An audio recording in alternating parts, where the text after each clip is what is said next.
Imagine this scenario. You've just brought a new person onto your team. You're feeling really good about it. Their resume looked fantastic, absolutely brilliant.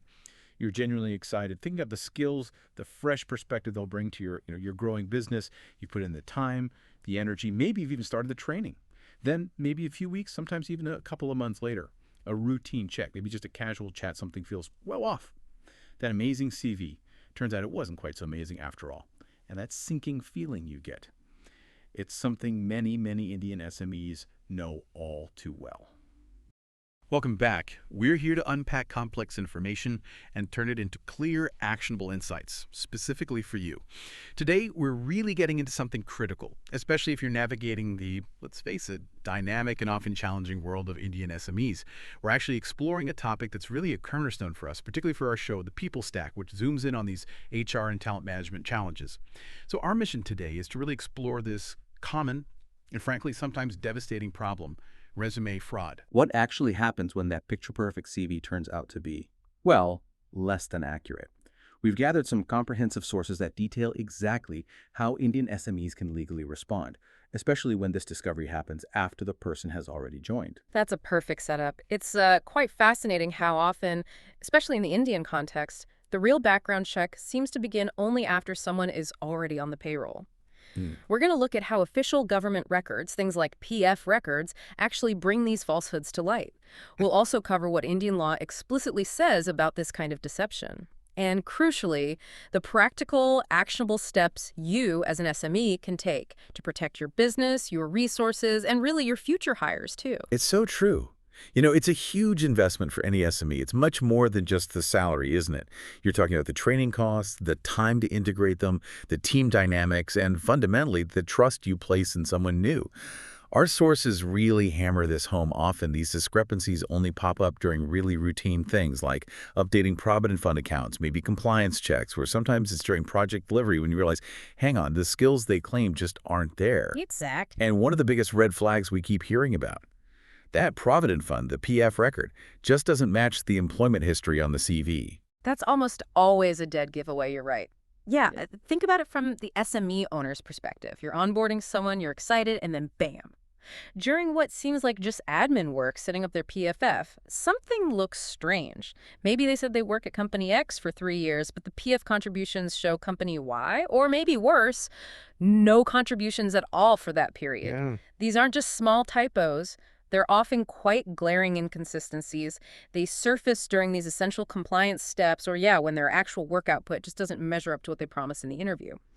That PF record mismatch, as you said, is frequently the first undeniable crack that appears. Right, and our sources promise to walk us through exactly how these PF records act as proof, what the Indian legal system says about lying on a resume, the actual legal steps SMEs can take once they find out, and really importantly, practical tips to stop it happening again.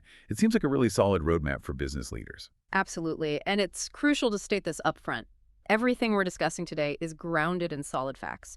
We're drawing from official Indian government rules, established court rulings, especially high court precedents, and the actual operational practices of the Employees Provident Fund Organization, the EPFO. So no guesswork here, just the legal and practical reality that SMEs need to know.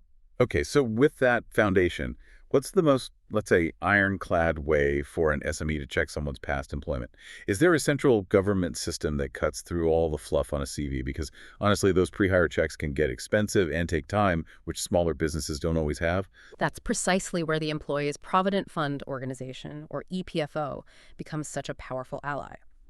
See, every employee contributing to PF gets a universal account number, a UAN. Now, you should think of this UAN as essentially a government-verified, tamper-proof work history log. It's like a digital footprint of their formal employment journey. This unique number tracks all their PF contributions across different employers over their entire career. What makes this incredibly useful for an employer is this.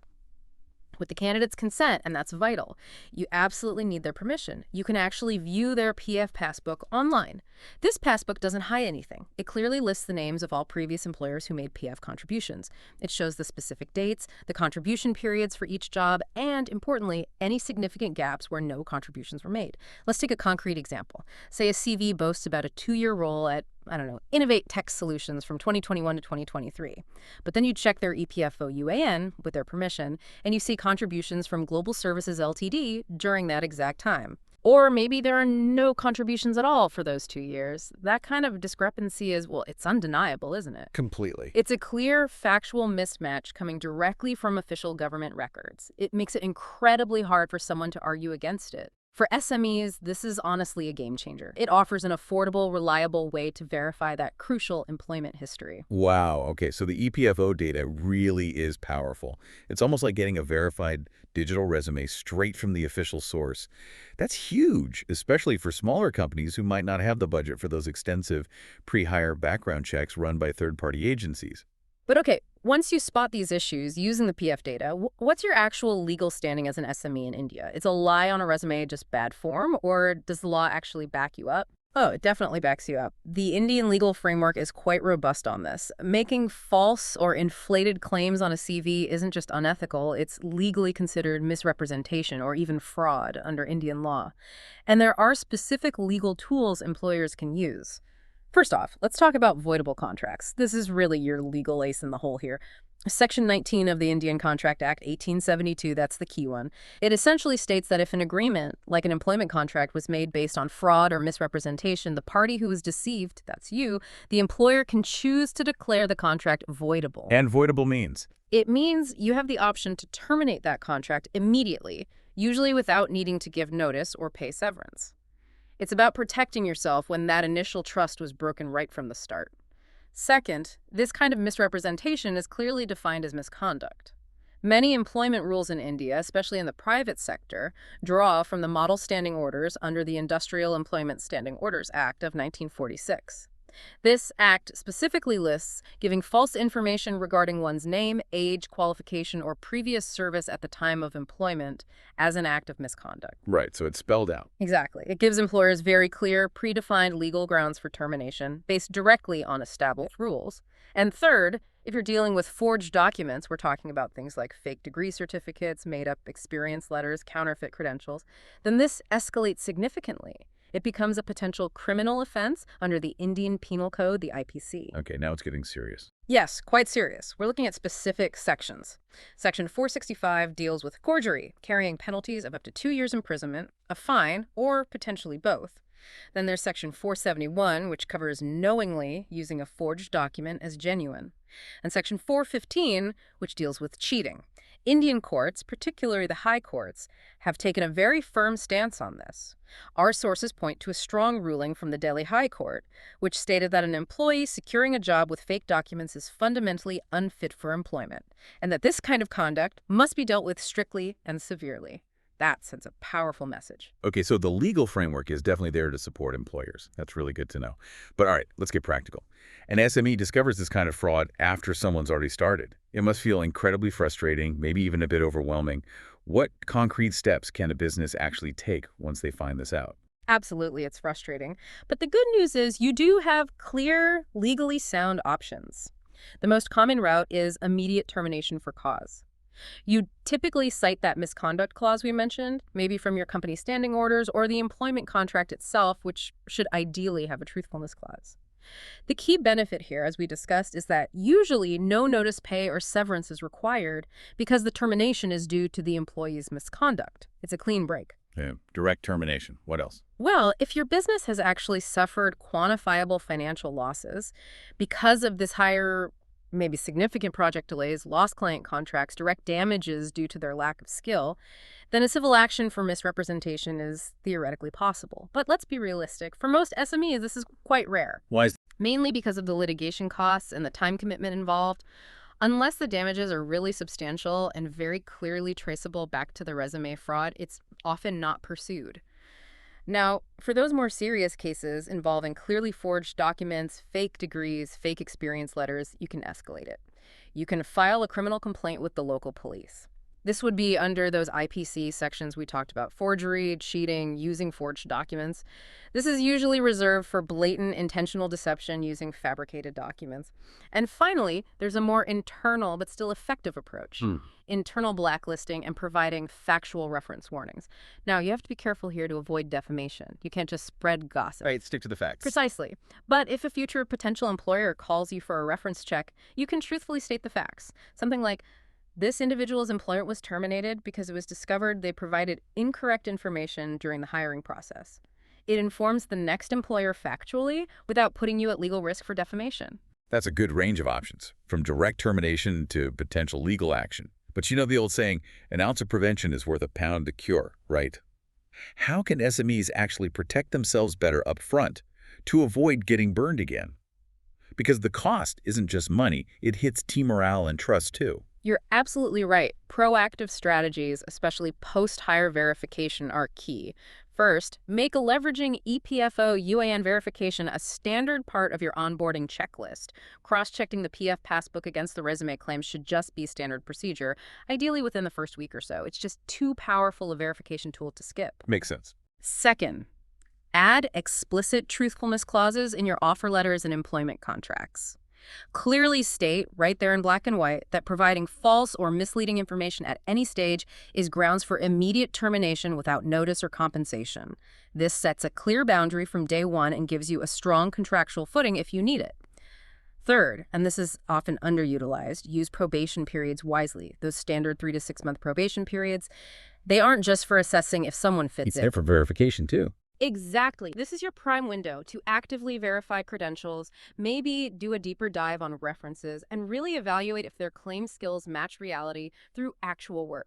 Don't just let the probation period tick by passively. Schedule those checks. Conduct robust skill assessments during this time. It's your best chance to confirm everything before they become permanent, and crucially, document everything. If you find discrepancies, keep meticulous records. Copies of the conflicting PF records, any suspicious documents they submitted, screenshots if their online profiles don't match, written notes of conversations about discrepancies. This documentation is absolutely vital if you end up needing to defend your termination decision legally. Finally, if you skipped pre-hire checks, maybe due to cost or speed, then commit to running post-hire background checks quickly. Don't wait months. Try to get it done within the first few weeks. The faster you identify an issue, the less damage is done. Okay, that's a solid list of preventative measures. Yeah. But it still sounds like, well, a fair bit of work for a busy SME owner or a small HR team. Our sources also mentioned that timing is a huge challenge. Many fraudulent hires slip through simply because manual verification takes weeks, right? That's a major bottleneck. This is apparently where automation platforms can step in. Our sources highlighted one called Offered as a modern solution. How does something like that actually change the process? Yeah, this is where technology can make a massive difference, especially for SMEs who need efficiency. An onboarding automation platform like Offered is specifically designed to tackle that time lag. It aims to shrink the verification window from weeks down to potentially just hours or maybe a day or two. It's all about integrating these checks right into the very beginning of the onboarding flow. So picture this. The platform can automatically trigger an instant PF-UAN cross-check as part of the day one digital paperwork.